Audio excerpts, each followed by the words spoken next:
Assalamualaikum warahmatullahi wabarakatuh. Saya Ridwan Firmansyah, NIM saya 1800668. Di sini sebagai tugas mata kuliah teori politik, saya akan menjabarkan dan mendeskripsikan tentang apa yang dijelaskan dan disampaikan oleh Empedokles, seorang tokoh filsuf dari mazhab pluralisme, tentang riwayat hidupnya, pemikirannya, dan pengaruhnya terhadap dunia. Riwayat hidup Empedokles. Empedokles lahir di Arigetum, Pulau Sisila pada abad ke-5 sebelum Masehi atau sekitaran 495 sampai 435 sebelum Masehi. Ia berasal dari golongan bangsawan. Empedokles dipengaruhi oleh aliran religius yang disebut Orpisme dan juga kaum Pitagorean. Ada sumber lain yang mengatakan ia mengikuti ajaran Parmenides pada usia yang tidak diketahui. Ia dibuang dari kota asalnya, namun tidak ada informasi mengenai pembuangannya itu. Berdasarkan keterangan Aristoteles, Empedokles meninggal pada usia 60 tahun. Menurut legenda, Empedokles meninggal dengan cara terjun ke kawah vulkano di Gunung Etna. Pemikiran Empedokles tentang 4 anasir. Empedokles berpendapat bahwa prinsip yang mengatur alam semesta tidaklah tunggal, melainkan terdiri dari 4 anasir atau zat.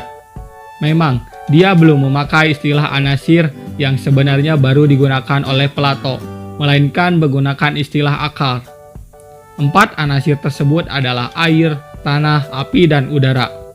Keempat anasir tersebut dapat dijumpai di seluruh alam semesta dan memiliki sifat-sifat yang saling berlawanan. Api dikaitkan dengan panas dan udara dengan yang dingin. Sedangkan tanah dikaitkan dengan yang kering dan air dikaitkan dengan yang basah. Empedokles berpendapat bahwa semua anasir memiliki kuantitas yang persis sama. Anasir sendiri tidak berubah, sehingga misalnya tanah tidak dapat menjadi air, akan tetapi semua benda yang ada di alam semesta terdiri dari 4 anasir tersebut, walaupun berbeda komposisinya. Contohnya, Empedokles menyatakan tulang tersusun dari bagian tanah, 2 bagian air, dan 4 bagian api. Suatu benda dapat berubah karena komposisi 4 anasir tersebut diubah. Selanjutnya, ada tentang cinta dan benci. Menurut Empedokles, ada 2 prinsip yang mengatur perubahan-perubahan di dalam alam semesta, dan kedua prinsip itu berlawanan satu sama lain. Kedua prinsip tersebut adalah cinta dan benci. Cinta berfungsi menggabungkan anasir-anasir, sedangkan benci berfungsi menceraikannya. Kedua dituliskan sebagai cairan halus yang meresapi sebuah benda lain. Atas dasar kedua prinsip tersebut, Empedokles menggolongkan kejadian-kejadian alam semesta di dalam 4 zaman. Zaman-zaman ini terus-menerus berputar. Zaman pertama berlalu hingga zaman keempat, lalu kembali lagi ke zaman pertama, dan seterusnya. Zaman tersebut adalah zaman pertama, zaman kedua, zaman ketiga, dan terakhir yaitu zaman keempat. Selanjutnya adalah tentang pengenalan. Empedokles menerangkan pengenalan berdasarkan prinsip bahwa yang sama akan mengenal yang sama. Hal tersebut berarti bahwa unsur tanah di dalam diri kita mengenal tanah, sama seperti unsur air di dalam diri kita yang mengenal air. Karena alasan ini, Empedokles berpendapat bahwa darah merupakan hal utama dari tubuh manusia, sebab darah dianggap sebagai campuran yang paling sempurna dari keempat anasir, terutama darah yang paling murni yang mengelilingi jantung. Pemikiran Empedokles ini memberi pengaruh di dalam bidang biologi dan ilmu kedokteran selanjutnya. Terakhir, pemikiran Empedokles yaitu penyucian. Karya penyucian berbicara tentang perpindahan jiwa dan cara agar orang dapat luput dari perpindahan tersebut dengan menyucikan diri.